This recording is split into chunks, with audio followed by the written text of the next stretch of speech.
the lady is in the house and will be joining us momentarily. May I invite all remaining guests to your seats, please? And a second gentle reminder for mobile phones and all electronic devices to be turned to silent mode. Thank you.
Your Excellencies, distinguished guests, ladies and gentlemen, please give a warm welcome to Her Excellency Daw Aung San Suu Kyi, State Councillor of the Republic of the Union of Myanmar, Mr. Teo Chee Hean, Singapore's Deputy Prime Minister and Coordinating Minister for National Security, Professor Wong Kang-woo, Chairman of the ISIS Board of Trustees, and Mr. Choi Shin-kwok, Director of the ISIS Yusof Ishak Institute. Deputy Prime Minister Teo Chee Hean, Excellencies, distinguished guests, ladies and gentlemen, good afternoon and a very warm welcome to the 43rd Singapore Lecture.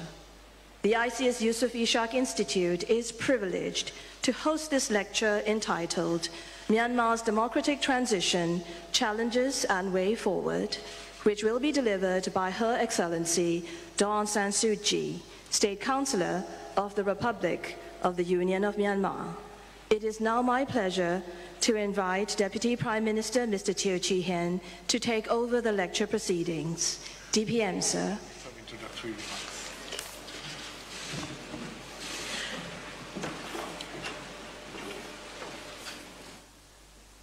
Her Excellency Daw Aung San Suu Kyi, State Councillor of the Republic of the Union of Myanmar, Cabinet colleagues, President Wong Kang-woo of the IC's Board of Trustees, Your Excellencies, distinguished guests, ladies and gentlemen. A very warm welcome to the 43rd Singapore Lecture. We are privileged to have Her Excellency Daw Aung San Suu Kyi with us this afternoon. Daw Suu, thank you for agreeing to deliver this lecture. This is the first Singapore lecture by a Myanmar leader.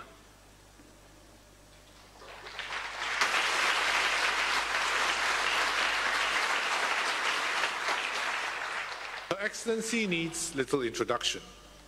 Daw Suu has fought to realize the Myanmar people's aspirations for peace, national reconciliation, democracy, and national development.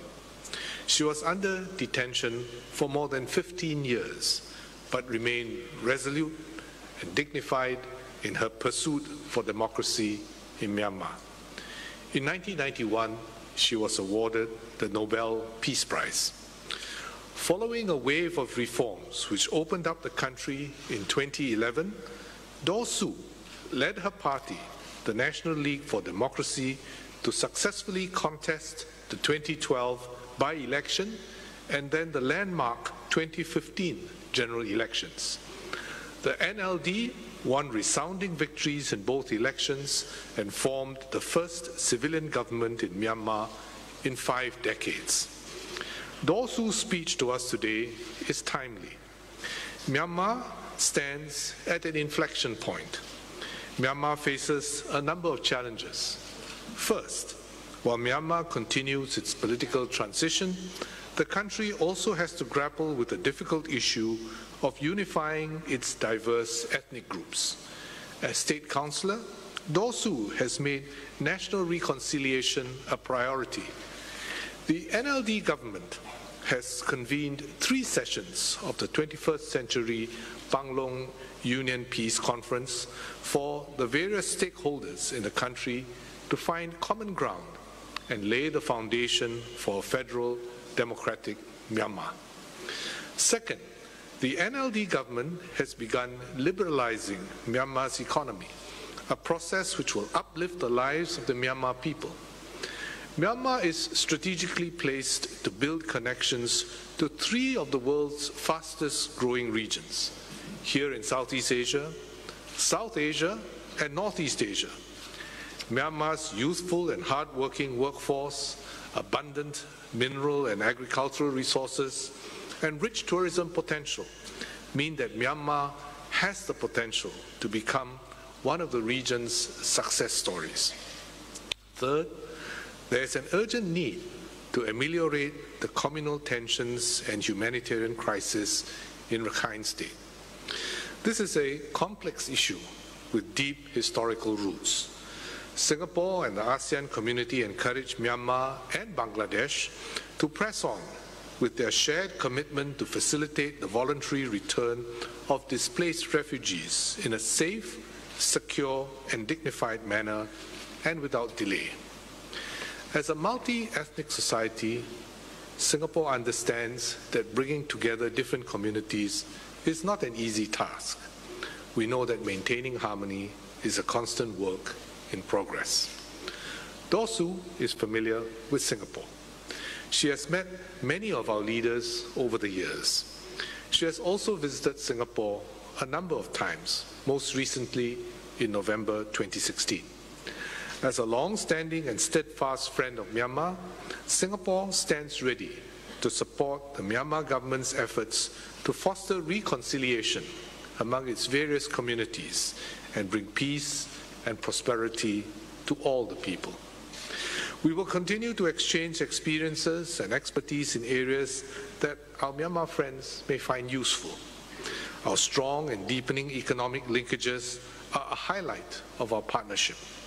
In 2017, Singapore and Myanmar was Myanmar's 2nd largest foreign investor and 3rd largest trading partner.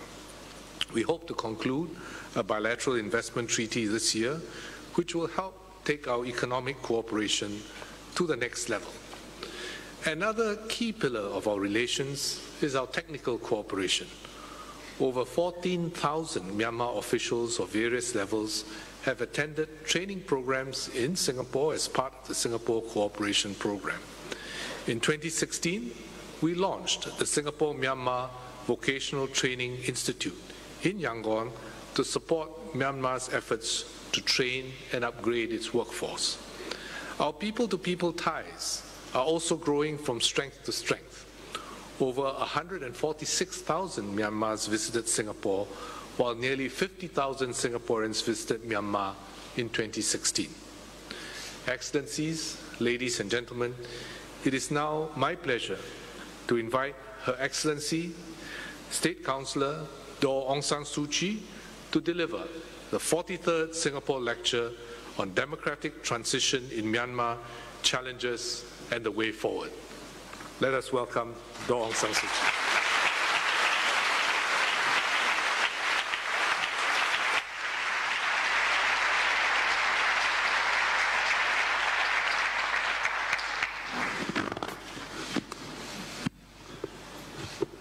Good evening, Your Excellency, Mr. Teo Chee Hean, Deputy Prime Minister and Coordinating Minister for National Security of Singapore, Professor Wang Gungwu, Chairman, ICS Board of Trustees, Honorable Director of ICS, Mr. Choi Shin Kwok, distinguished guests, ladies and gentlemen.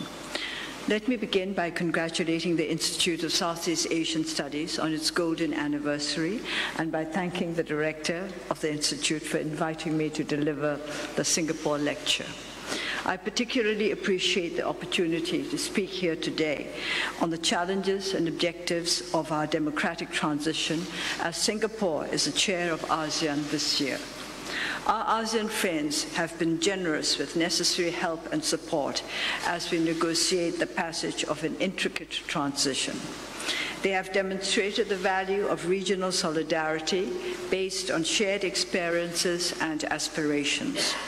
The premise that what helps one part helps the whole underpins a consensual, cooperative approach that has played a vital part in making ASEAN one of the most successful regional organizations in the world, despite development gaps between its varied, incoherent, and inconsistent as they may be, impact on the transition that our country is undergoing today. During the last 3/4 of a century, Myanmar has undergone 3 major transitions, from colonial rule to independence in 1948, from parliamentary democracy to military dictatorship in 1962, and still in progress today, since 1988, still incomplete, is the transition from dictatorship to democracy. The first transition was a straightforward culmination of a hard and costly struggle, a clean-cut change from the status of colonial subject country to that of a sovereign independent nation. The second transition, too, was sharp and clearly placed in time. Tanks on the streets of the capital one morning, a crisp declaration on the radio. Our present transition is the most complex, the most challenging of all. The very beginning was amorphous.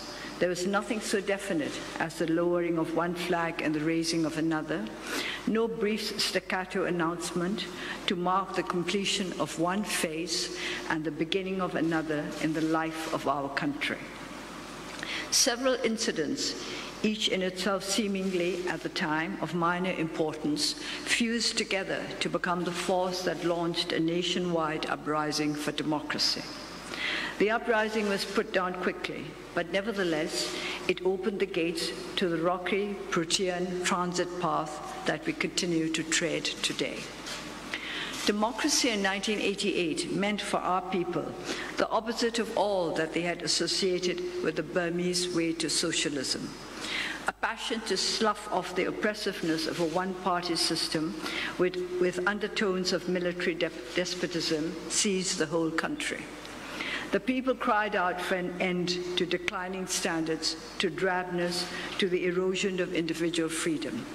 In response, direct military rule was speedily instituted and individual freedom further curtailed, but political parties were allowed to sprout, although their activities were severely curtailed, and faltering steps were taken towards an open market economy. From such an unpromising beginning, and after many obstacles and setbacks, including a general election in 1990 that fanned a brief flickering of hope, we reached the landmark elections of 2015. The National League of Democracy managed to win a majority large enough for us to form a government within the constraints of the Constitution adopted through a questionable referendum in 2008. When I speak of our democratic transition, I mean a democratic way towards a democratic goal, following a path laid down in accordance with the wishes of the people and maintained with their consent and cooperation. Our people yearn for peace and security, for an end to unrest and strife, for material and emotional security, for a chance to contemplate the future of their children with tranquility. It was from a desire to see these wishes fulfilled that they accepted the principles of non-violence and national reconciliation on which the NLD was founded in 1988, and nearly 3 decades on, voted for the goals set by our party: rule of law, peace, development, amendments to the Constitution. The degree of progress of our transition has to be measured by the extent to which we are able, together with our people, to realize our aspirations.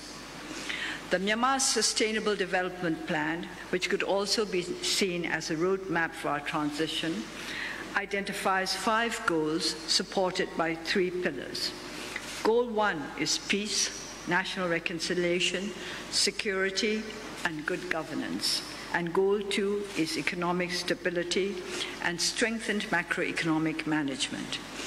These rest on the pillar of peace and security.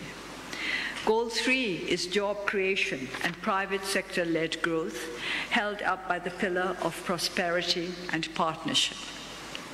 The third pillar, people and planet, supports Goal 4, human resources and social development for 21st century society, and Goal 5, natural resources and the environment for prosperity of the nation. Goals 1 and 2 are independent and impossible to sustain without a solid pillar of peace and security and stability. Building this pillar we saw as the first task we had to address as we embarked on the path of transition. At the very commencement of our new administration on 30th March 2016, we took steps to implement our plans for taking forward the peace process that had been initiated by the previous government. The 21st Century Panglong Conference seeks to put an end to the armed strife that has ravaged Myanmar since its birth as an independent nation, and to construct a strong democratic federal union founded on a lasting unity created out of diversity.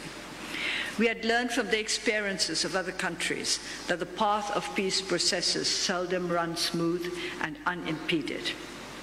As ours was an unparalleled intricacy involving more than the common number of players, we were prepared for difficulties and disappointments, setbacks, and even breakdowns. But we were determined to persevere, because without peace, our transition could not blossom and bear fruit. There have been difficulties and disappointments as anticipated, but incessant negotiations, endless patience, the goodwill of participants, and the encouragement and help of our people and our friends have enabled us to keep moving forward. In each of the 3 Panglong meetings held over the last 2 years, we made valuable progress. In the first Union Peace Conference, a 7-step roadmap for peace and national reconciliation was achieved. In the second conference, 37 principles were adopted. Before the third conference, 2 more ethnic armed groups signed the ceasefire agreement, and during the conference itself, 14 more principles were adopted. Serious challenges remain, and armed conflicts continue to break out between the Tamado and the EAOs, as well as between the EAOs themselves. We are constantly alert to the challenges, and we aim to resolve them through dialogue and negotiation by persevering in the endeavor to build mutual trust and understanding. A sound base for peace and stability has to be broad and comprehensive. Addressing destabilizing issues in Rakhine State was a fundamental part of building our Pillar 1. Within 2 months of taking on the responsibilities of government, we established the Central Committee for Rule of Law and Development in Rakhine, and soon after, we approached Dr. Kofi Annan, former Secretary General of the United Nations, to head an advisory commission that would help us to find lasting solutions to the problems that were jeopardizing peace and progress in a region so bountifully blessed by nature. Please allow me at this point to pay tribute to Dr. Kofi Annan. His qualities and achievements were myriad, but here it is only fitting that I should focus on what he meant to us as we negotiated the path of democratic transition. He agreed to take on the responsibility of advising us on how we might resolve deep-rooted problems in the Rakhine, because his nature was cast in a generous, positive mold. He wanted us to succeed, to reach our goals of peace, prosperity, security, and progress for our country. Dr. Annan abided by his decision to help us, even after events in Rakhine brought down severe criticism on Myanmar. His compassion, his integrity, and his courage shone through his acts, and the recommendations of his commission reflected his wisdom and his wide experience of the challenges of our times. His approach was constructive and caring. Despite the many demands on his duties, he made time to speak to me on the telephone occasionally, to ask how he might help, to listen, to encourage. One of the last public events he organized was a workshop earlier this year on lessons learned in Rakhine. His life is a lesson we could all learn to our profit. It exemplified the principles and values on which the United Nations was founded, the principles and values that allowed us to hope peace and prosperity might be possible for all in our world. The recommendations of Dr. Kofi Annan's Commission, 88 in all, of which we have to date implemented 81, aim at the establishment of lasting peace and stability in Rakhine. But the challenges there are multifaceted and require multitasking. Resettlement of displaced persons now in Bangladesh has to be effected through the implementation of the agreement signed between Myanmar and Bangladesh last November. The government of Myanmar has also signed with the UNDP and the UNHCR an MOU that aims at assisting speedy and efficient resettlement and rehabilitation. We have already mapped out potential sites for the resettlement of returnees. UN officials have been granted access to 23 villages in 13 village tracts selected as part of a pilot assessment program, and an additional 5 villages have also been marked out for the resettlement of IDPs residing near the borderline. Involved at various fronts and levels is the Union Enterprise for Humanitarian Assistance, Resettlement and Development in Rakhine.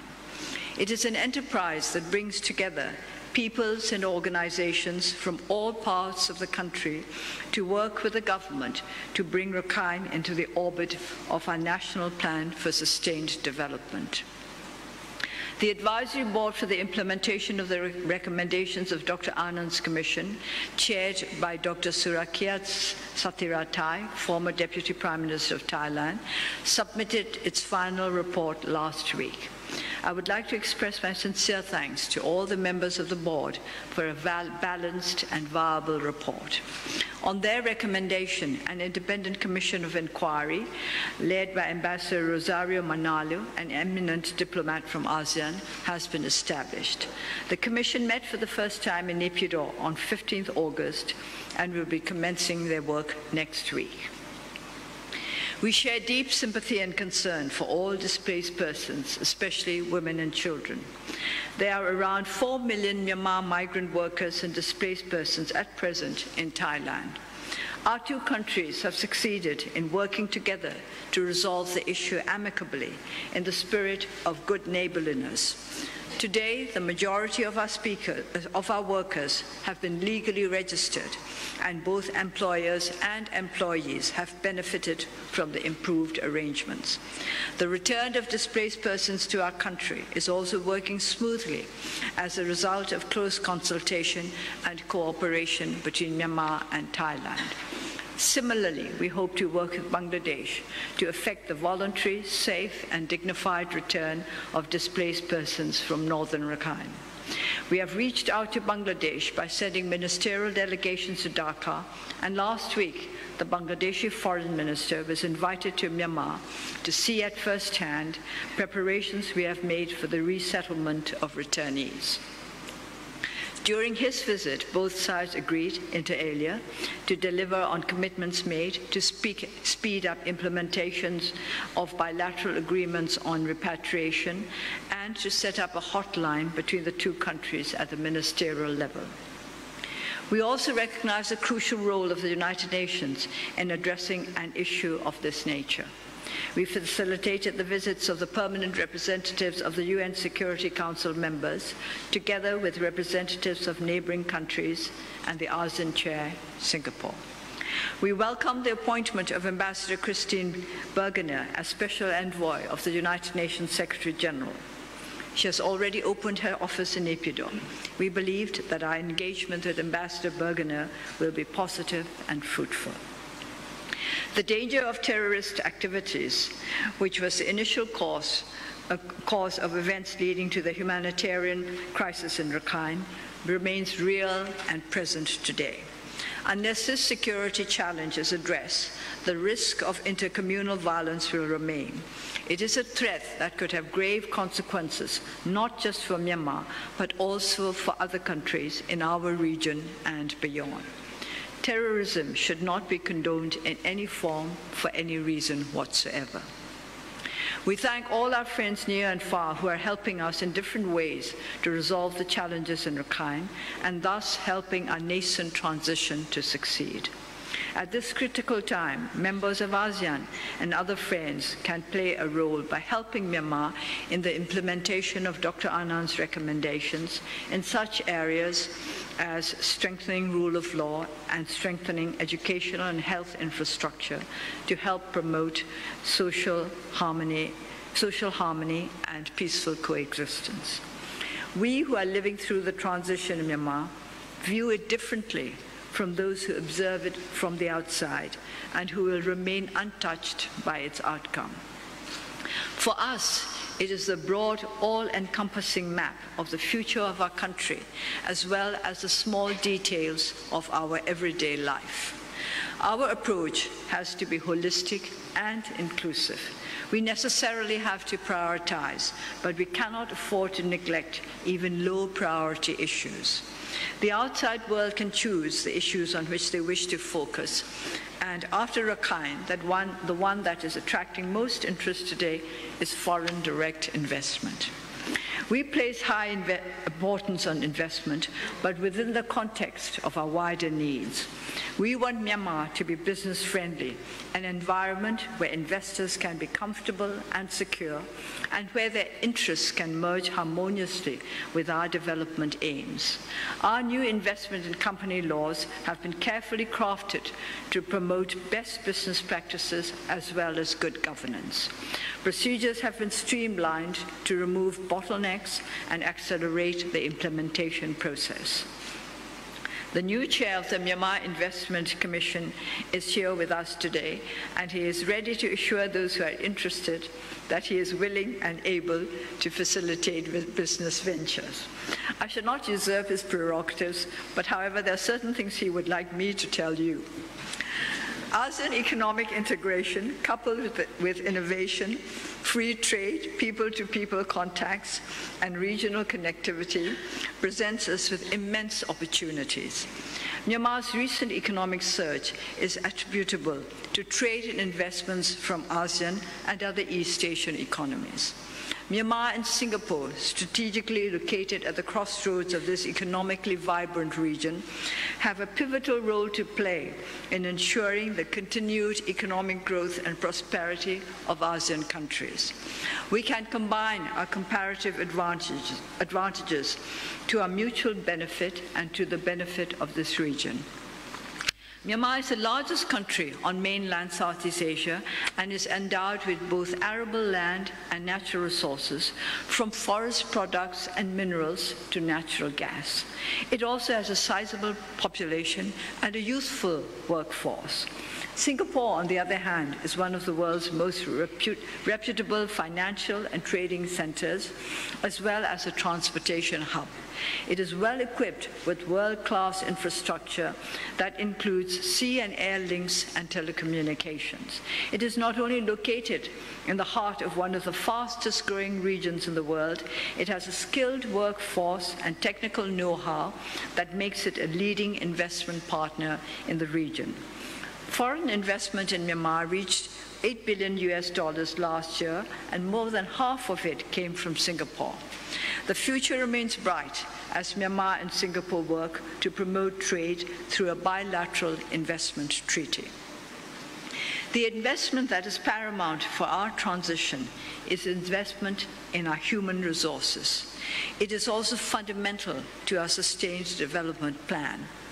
One economist observed that all of Myanmar's critical economic indicators at this moment are either favorable or stable or moving in the right direction. But which is the right direction?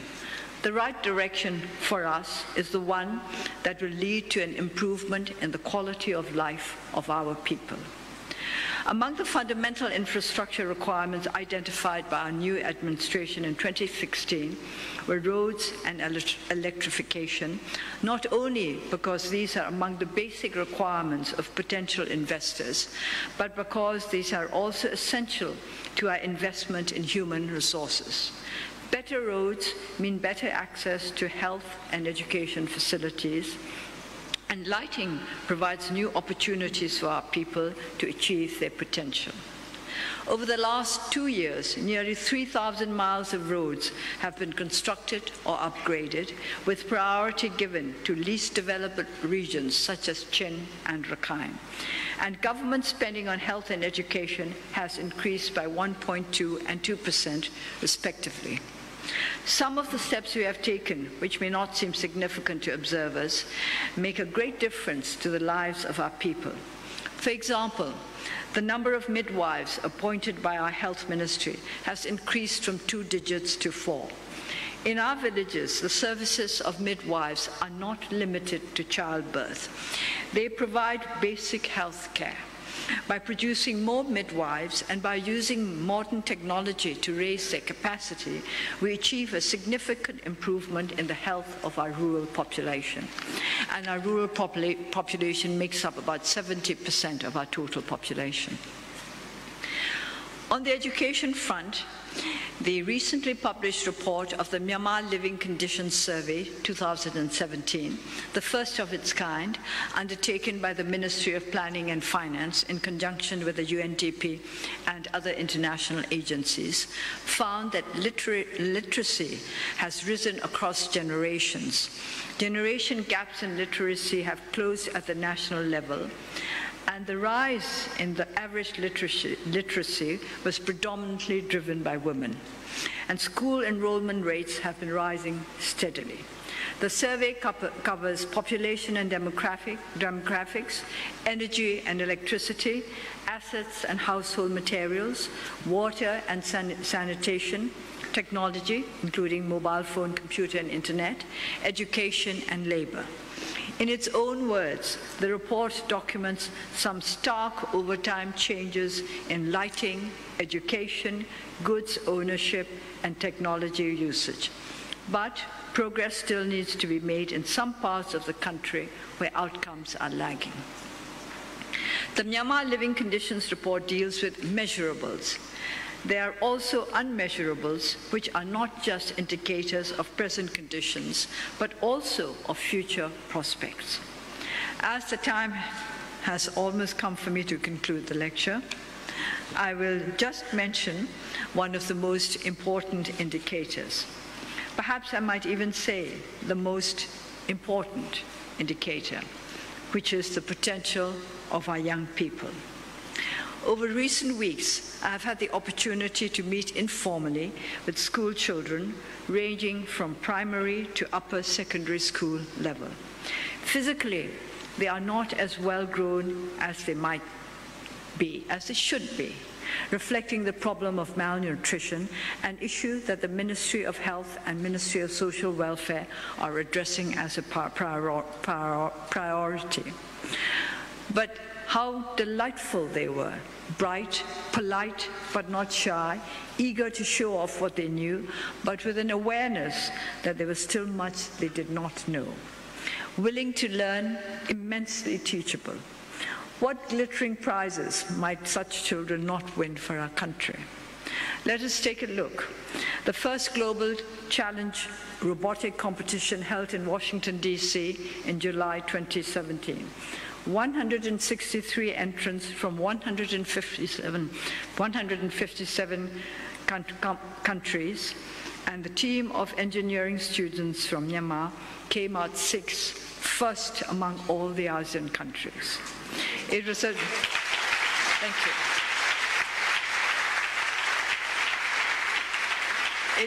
It was a triumph of innovation and teamwork.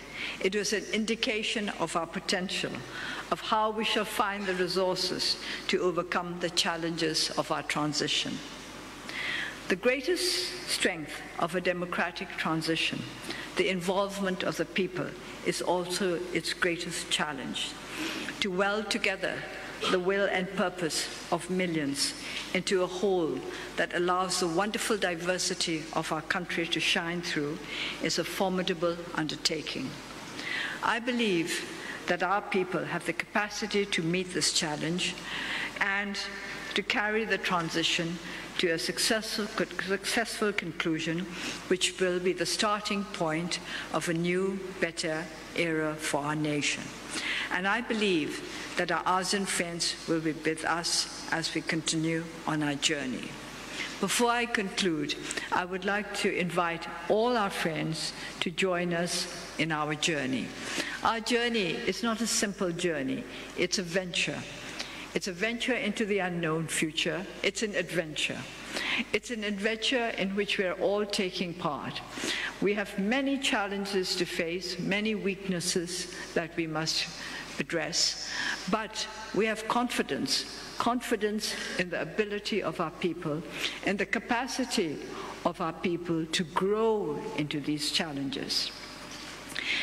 We have mentioned among the challenges that we have to face. I mentioned earlier that amendments to the Constitution was one of the goals of our government. And this is something that we need to mention here, because the completion of a democratic transition must necessarily involve the completion of a truly democratic constitution. This we have not yet achieved, but we aim to achieve it through negotiation and through evolution.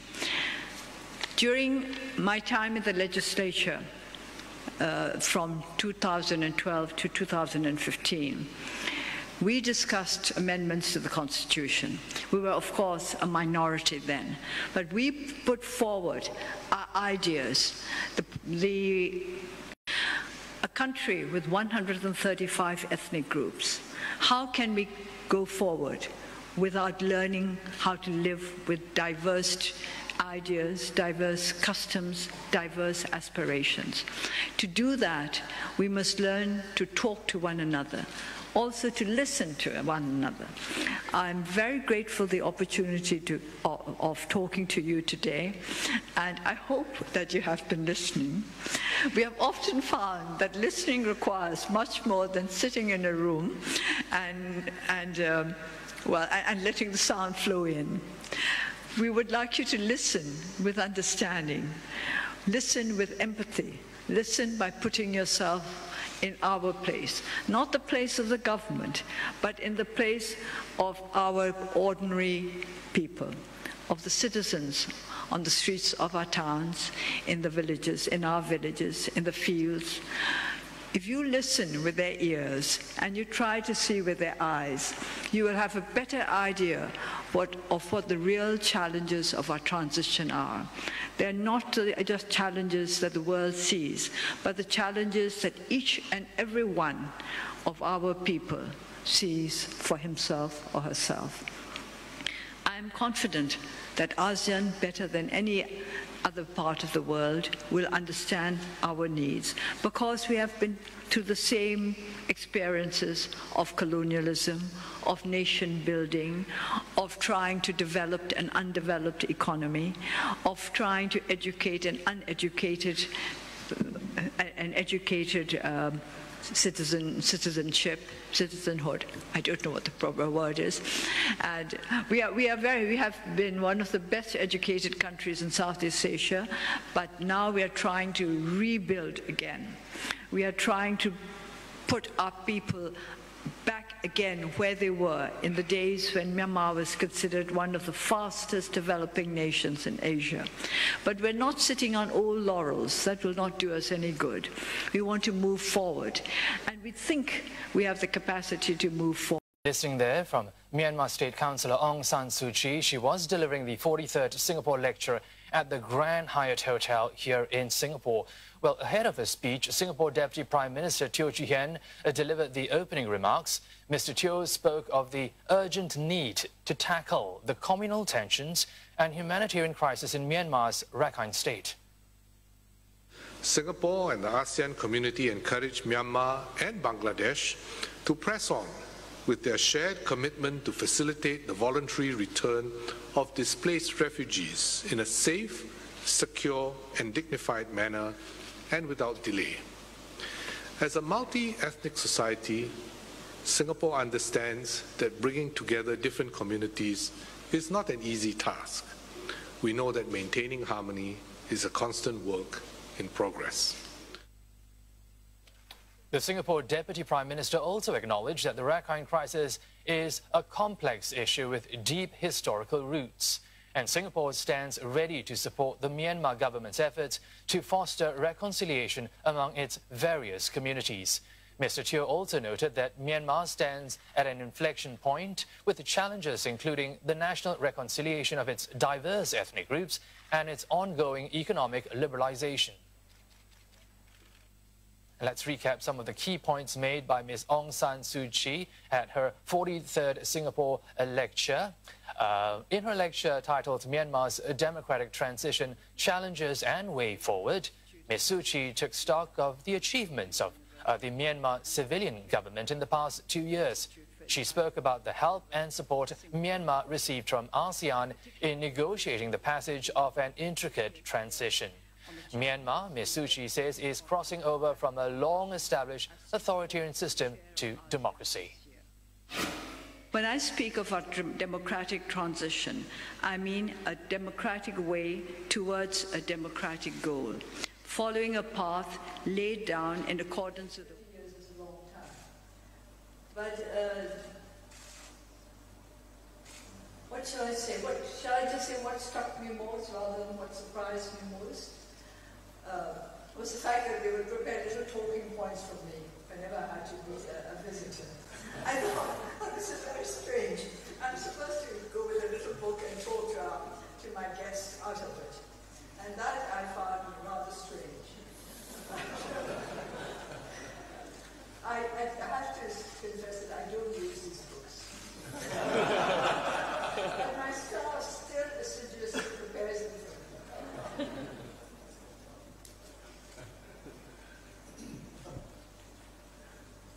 Tommy. Your Excellency Dosu, I want to begin by telling you that you have many admirers in Singapore. We admire your courage, your love of country, and your commitment to democracy. I think you have convinced us this afternoon to want to join your journey and adventure. I want to ask you 2 questions. You face many challenges, but I want to just ask your comment on 2 of them. The transition from military rule to democracy is yet incomplete. You said something in your lecture.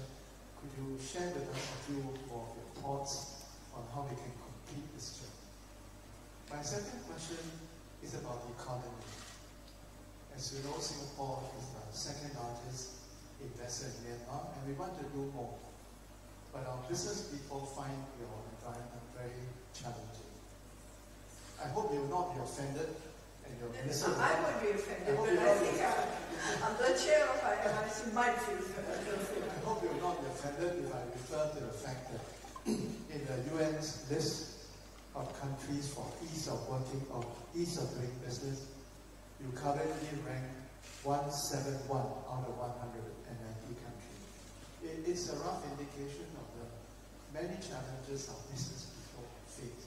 So could you please tell the good people in this audience what reforms you and your colleagues intend to introduce in the months and years ahead, which will attract more investment from Singapore and more participation in your ambition to grow the economy, to build good jobs for your people. Thank you. And let's say how happy I am to see you again. I must tell the audience that Mr. Ko and I were quirky youngsters together as the United Nations Secretary way, way, way back. He was the youngest representative there, permanent representative there, and is a very good friend of somebody I used to refer to as my emergency aunt. And I'm very happy to see you again. 2 questions. The first one, how do we complete the transition from military rule to democracy? Well, if you look at the Constitution, you will see that 25% of the seats in all the legislatures, meaning to say not just the national legislatures, but the regional and state legislatures, all of them, 25% are made up, 25% go to representatives nominated by the military. So we can only contest 75% of the seats. That means, as I always say, that we have only 75% of rights, but 100% of the responsibilities. That's how it goes. So we've got to change that.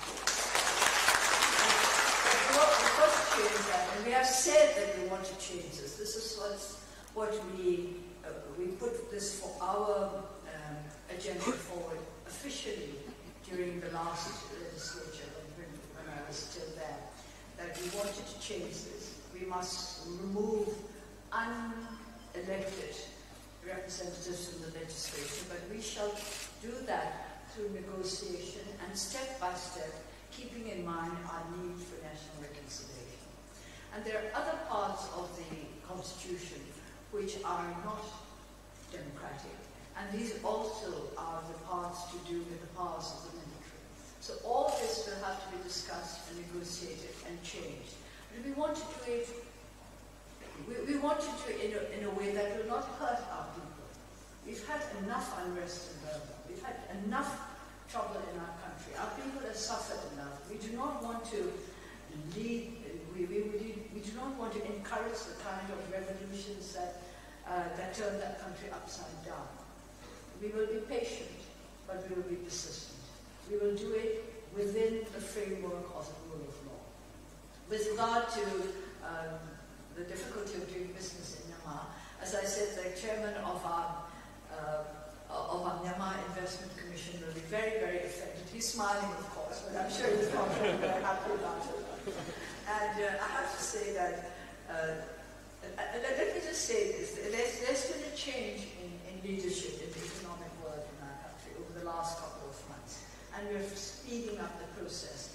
I think our chairman will promise you that any serious investor, any serious potential investor will be given all his attention and all his assistance. And also, our rules and regulations have been changed to facilitate business. I know that it is not easy to go from a new legislation immediately into its implementation very quickly. But we are doing our best, and I think Ulanta, how many rungs can we climb up the business needs ladder in a year, do you think? From 171 to where shall we climb up to? Or climb down, I suppose. We're going to climb up, climb down. And, we can't be held responsible for the sins of the past administration. But I can tell you, 171 is not something that we'd like to see, so we are working on it. The first thing we have done is that since the 1st of this month, we'll allow companies to register online and pay online. So that should Just in Singapore. I'm not sure if we'll do that in Singapore, but we're going to pay online, allow registration online, and that's going to move the ease of doing business in Myanmar by 10 digits also. And we're going to have new laws, the already constituted new laws, which will make it easier for the investor. So please try it out, Singapore, and see if it's easier. Thank you.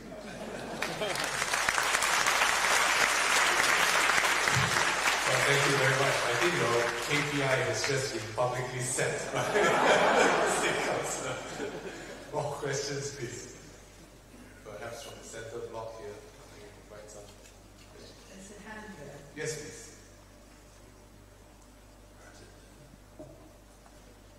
Thank you very much. Yes, we can hear you. Maybe my voice is loud enough. Thank you very much, Your Excellency. There is nobody here. Perhaps you can identify yourself first for the benefit of the Excellency. Rajan. Yes, Rajan. Yes. I'm retired civil servant.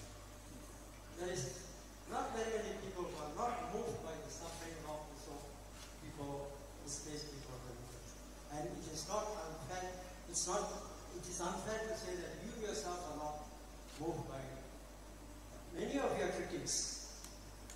Well-meaning though they are, they seem to suffer selective amnesia,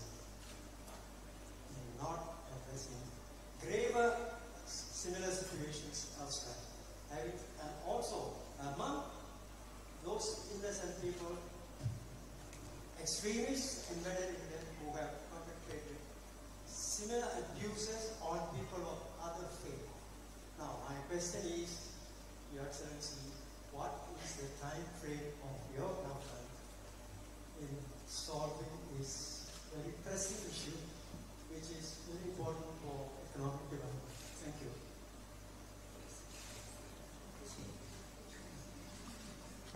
Sorry, Mr. Rajan, do you mean Rakhine or do you mean the Pablo? Do you mean the peace process or I'm not quite sure. Well, it's very difficult for us to for a time frame by ourselves unilaterally because we have to work with congregation in order to do that. So a time frame can be decided only by our two countries working together. The IDPs have to be sent back by Bangladesh. The returnees have to be sent back by Bangladesh. We can only welcome them at the border. That is part of our agreement. So it's not for us alone to set a time frame. I think Bangladesh will also have to decide how quickly we want the process to be completed. We have been ready to receive them since the 23rd of January, in accordance with the MOU that was signed last November. Is that what you wanted to know? Further questions? Perhaps I can take one from here. The gentleman here with his hand up. Please identify yourself as well. My name is Sudin. I'm the president of the Society of Myanmar Civil Engineers in Singapore. I have two questions. The first question is, I'd like to know what is the biggest challenging obsession to implement it? Could you hold the microphone closer, please? What is the biggest challenging and obsession of implementation the rule of law in Myanmar? That's my first question. The second question is, what are the challenging in the way to attract more foreign investment in Myanmar industrial and infrastructure project? Thank you. Well, with regard to what's the biggest obstruction with regard to the establishment of rule of law, I think the biggest obstruction is really the perception of our people of rule of law. When I was in the legislature, I once met a group of law students who had come to study what was going on in our legislature. And I asked them, what do you think the law is for? Now, they were law students, but they couldn't answer the question for some time. They thought very hard, and then they said to me, to punish wrongdoers. I said, no, that's not how I see the law. As far as I'm concerned, the law is there to protect the harmony and stability of society. And this is a basic concept that we all need to grasp in our country. That's the biggest challenge. If all our people could understand that that's what the law is for. And by the way, I must explain that when we say rule of law in our own language, it sounds much better than it does in English, because we say the rule of just laws. There are laws that are unjust. There are laws that are bad. But we always say the rule of just laws. And if you could understand that just laws are there to bring harmony and stability and peace to our society, then everybody concerned, the security forces, the people, the government, everybody, the legislature, the judiciary, we can all work together to establish rule of law. So that's our biggest challenge, for all of us to understand what rule of law is about. Some people think that rule of law is there to punish wrongdoers. Some people think that it's there to curtail their liberty. It is neither. So this is our biggest challenge. Now, I think the second question is more or less what was asked earlier by Mr. Kaur, so I don't think I need answer it again. How to facilitate business, how to make it easier for investors to go down back into Myanmar. Perhaps I can take another question from this side. Sir? My name is Ivan Mohan. Executive Fellow at the ISIS Research Ishaq Institute. Your Excellency, I think the civil service is very important in the transition. And I think in the past we used to joke that it's neither civil nor gift service. How do you, I know that there have been reforms going on, but I think it would take a long time for our civil service to become top-notch like in Singapore. And I hope that you will press on that further. Thank you. Well, we're trying very hard. We know that there's a lot that we need to do to make our civil service civil,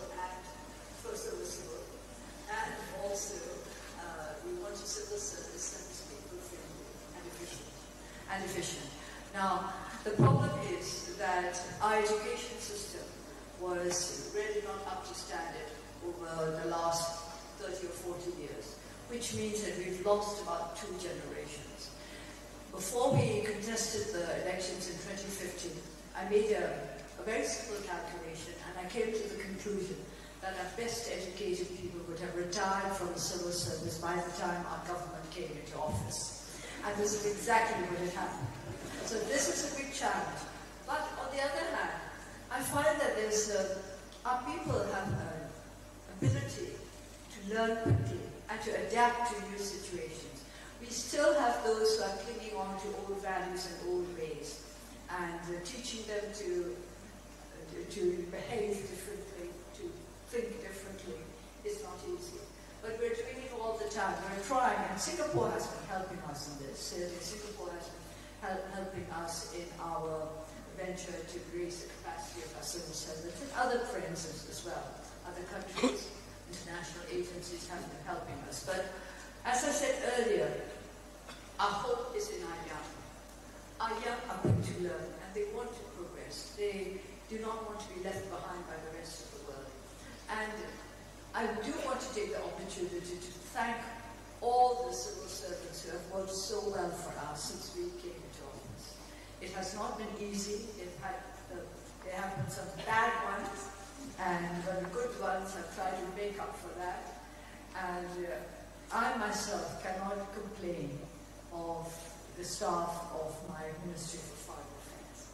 So you can take heart from that. Perhaps I take another question. Yes, up here, on this side. Your Excellency, thank you very much for the lecture. I'm Ryan, a student from University Junior College. Now, in spite of all the great achievements that the NLD has achieved in these past few years, many critics still say that there's one power that you cannot control, and that is the military. And you yourself have alluded to the considerable influence that the military continues to wield to this day. So with that in mind, how likely do you think another military coup is? Actually, this is a question that you should ask the army rather than ask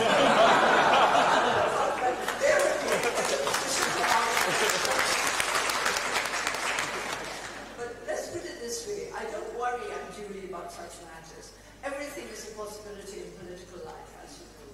But I think we have to be pragmatic, and our relationship with the army is not that bad, you know. You shouldn't think that it's as bad as all that. Don't forget that we have 3 members of the cabinet who are in fact military generals. And they're all rather sweet, the 3 of them. That's a very charming reply. Perhaps I can take a question from this side.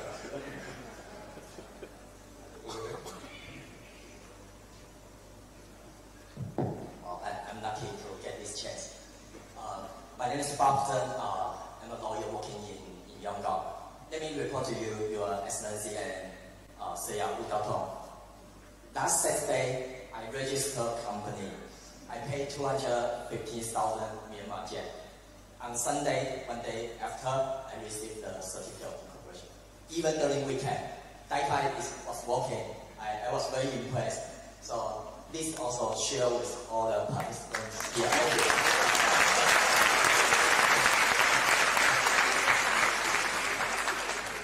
It took me past 5 years to complete about 100 companies. And now under the new companies law, every company required to re-register. I believe if I put all my people there to do, in 2 weeks, everything can be done. So I appreciate that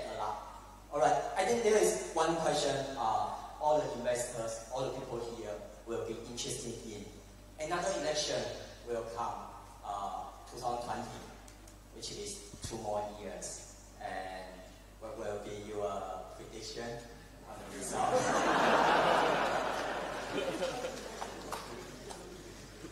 Well, I'm not an astrologer, but I think if you want this business efficiency to continue, you better look for us.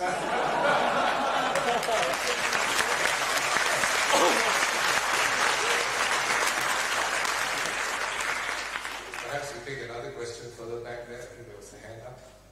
Yes. Hi, I'm Mandy and I'm from St. George's and Girls School.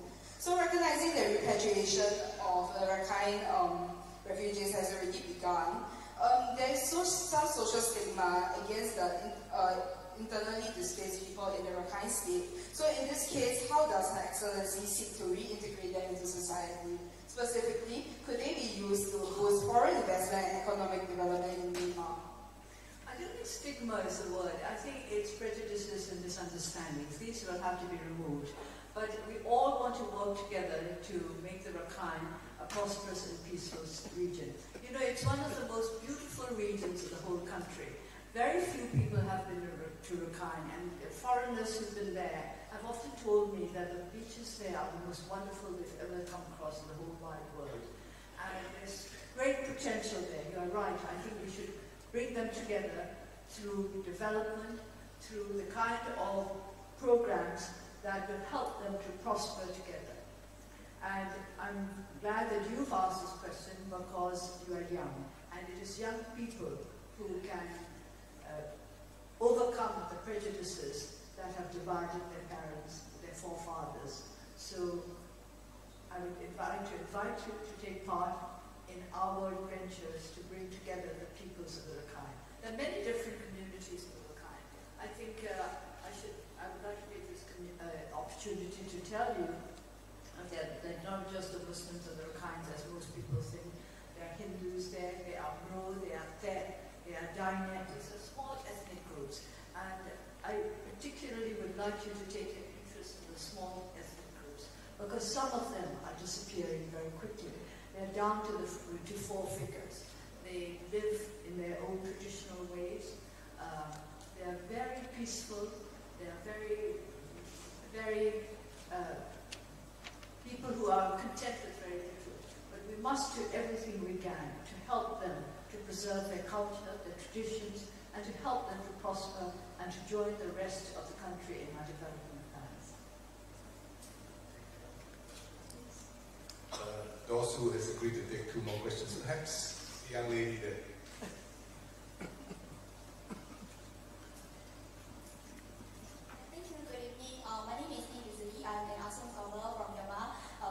Junior College.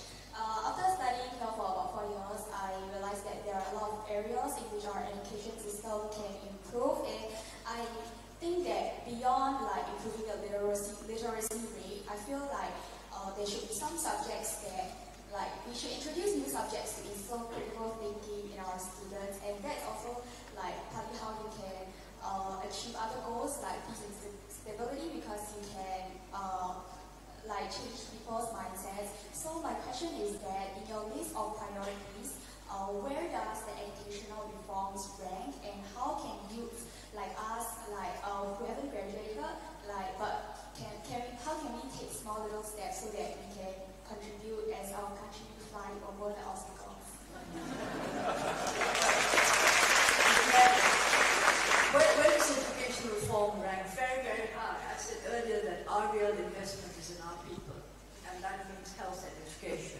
And also when I was going around the country, everywhere I went, I would ask some people, what are your greatest needs? And I was struck by the fact that, first of course, they're very practical. Our people are very down to earth. First of all, water in the places where there was not enough potable water. Secondly, roads.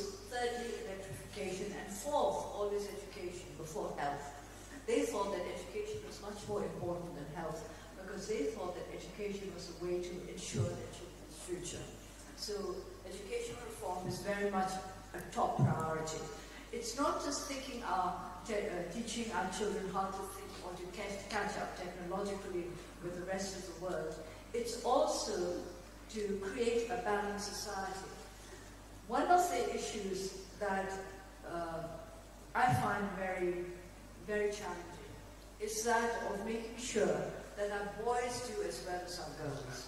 Now, I'm very serious about that, and I'm surprised that other countries which are facing the same problem of girls doing considerably better than the boys are not worried. I'm worried because I don't want our boys to be dropouts, sitting in tea shops and being fed by the women. And that would not be a good idea. So I want to readjust our education system in such a way that boys and girls will have an equal opportunity to display their talents and to realize their potential. The talents of boys are not the same as that of girls. And there's no denying it. We may talk about equality, but equality doesn't mean absolutely exactly the same. So,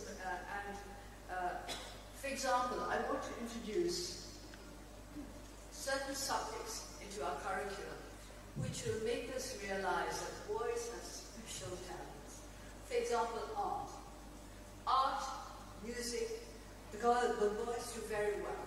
They don't do so well in those subjects where you have to learn everything up by rote. And even when it comes to something like poetry, I think that the men here will agree with me. The boys like to memorize the poems that mean something to them. The girls memorize the poems that will help them to pass the exams. I don't think so.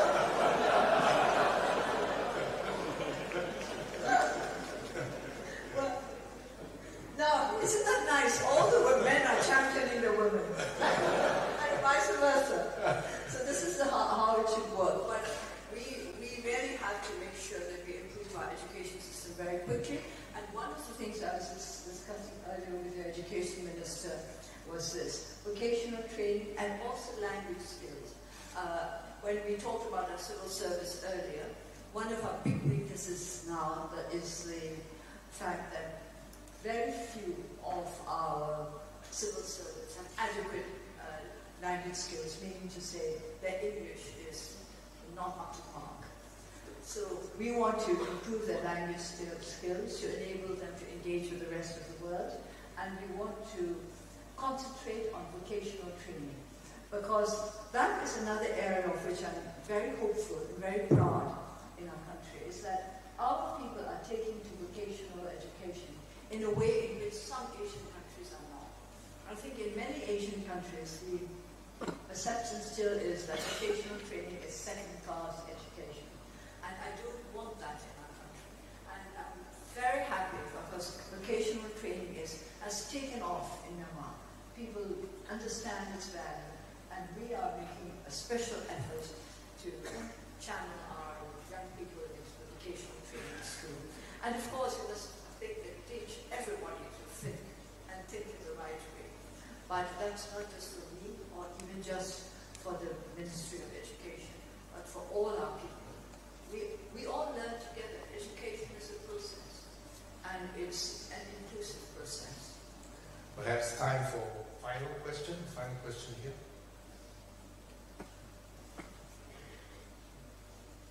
Good afternoon, Your Excellency.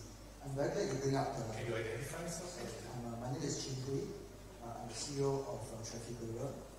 We are one of the largest multinational companies investing in Myanmar. We have invested hundreds of millions and hundreds of employees in Myanmar.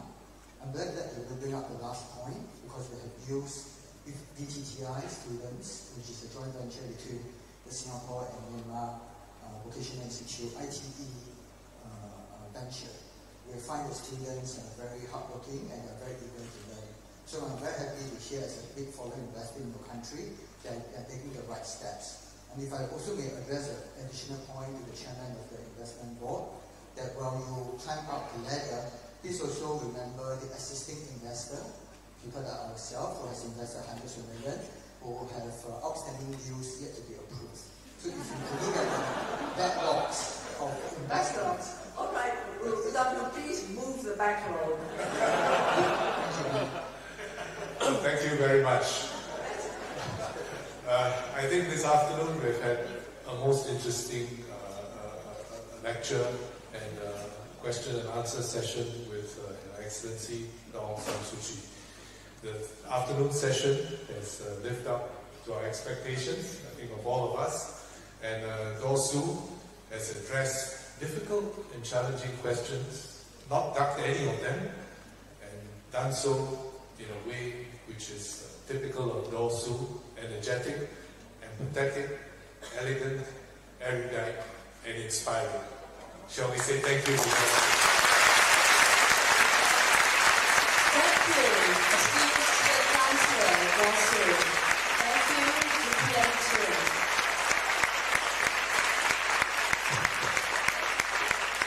Let me say thank you because this whole occasion has been much more fun than I thought it would be. Thank you very much for all of this. Once again, thank you to the esteemed State Councillor and to DPM jury. Ladies and gentlemen, as a token of our appreciation, Professor Wang Dongwu, Chairman of the ICS Board of Trustees, and Mr. Choi Shin-kwok, Director of the ICS Yusuf Ishak Institute, will now present State Councillor Aung San Suu Kyi with a pottery piece crafted by one of Singapore's foremost potters, Mr. Chua Soo Kim. Entitled Sky, Forest, Green Land, the colours on the pottery piece represent the aspiration for a clean and green planet.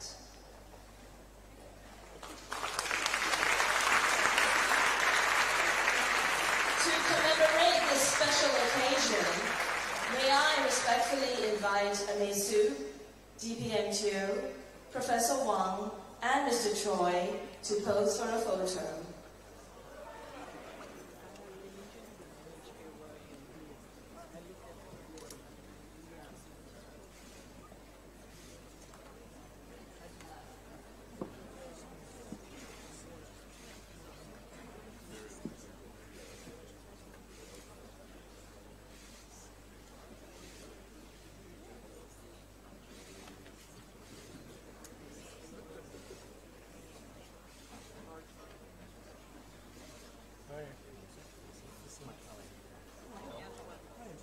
Thank you, Amesu.